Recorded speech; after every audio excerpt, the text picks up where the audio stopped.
ఇవాళ రేవంత్ రెడ్డి గారిని కూడా ఎదిరించి పోరాటం చేస్తా అంటూ నేను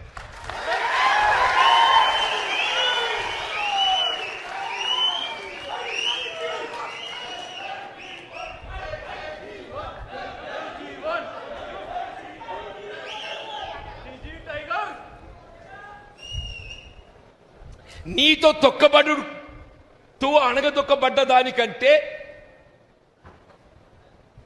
ఎదిరించి పోరాడతారు పోయేదేమున్నదే. నాకు ఎదిరించి పోయేదేంది అంటూ నేను మనం పోయేదేందని చెప్పర్రా. పోరాడదామా వద్దా చెప్పండి, పోరాడదామా వద్దా? మరి ఇక్కడ అడగదొక్కబడదామా?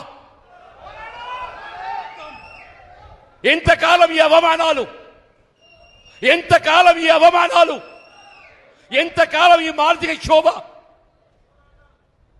అంటే కాంగ్రెస్ పార్టీలో ఇంకెవడు ఎదగద్దు, కాంగ్రెస్ పార్టీలో ఇంకెవడు ఎదగద్దు.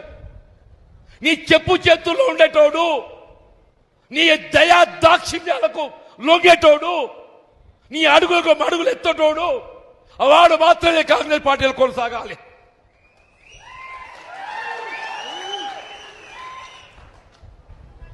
నిన్ను ఎదిరించేటోడు,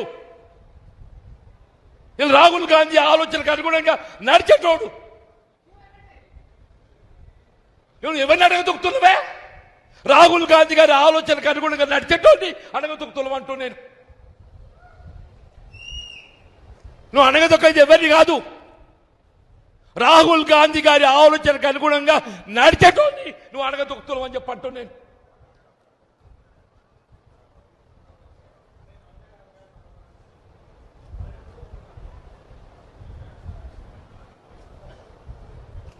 2.5 సంవత్సరాలు నేను పదవి అడగలేదే, నేను ప్రభుత్వ సలహాదారు అడగలేదు, నిన్ను కార్పొరేట్ చైర్మన్ అడగలే. నాకు అన్నట్టు ఒక మానసిక క్షోభ వ్యక్తం చేశాను నేను.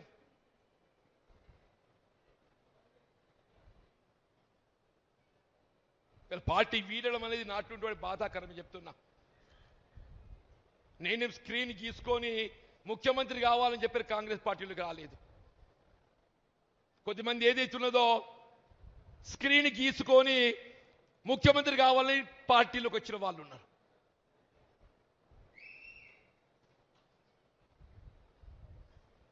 నేను పార్టీలో చేరినాడు ముఖ్యమంత్రి కావాలని కోరుకోలే, నేను ఇవాళ కూడా కోరుకుంటాను. నేను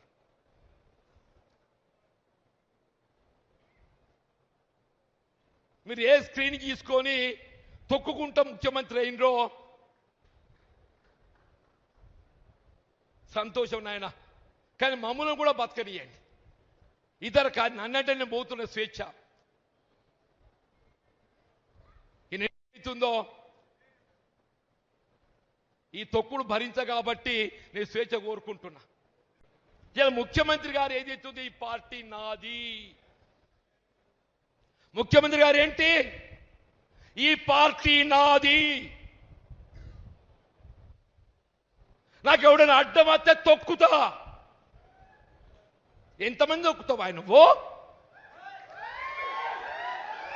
ఎంతమంది తొక్కుతావు నువ్వు?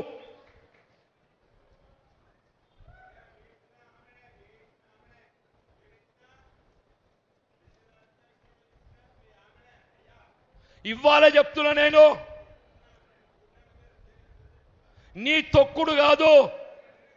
జగిత్యాల నియోజకవర్గం ఏదైతుందో, నినదించి నాడు అడ్డుపడ్డ నాడు ఏదైతుందో, అది ఏ శక్తి కూడా మమ్మల్ని అడ్డుకు ఆపలేదు చెప్పట్టు నేను.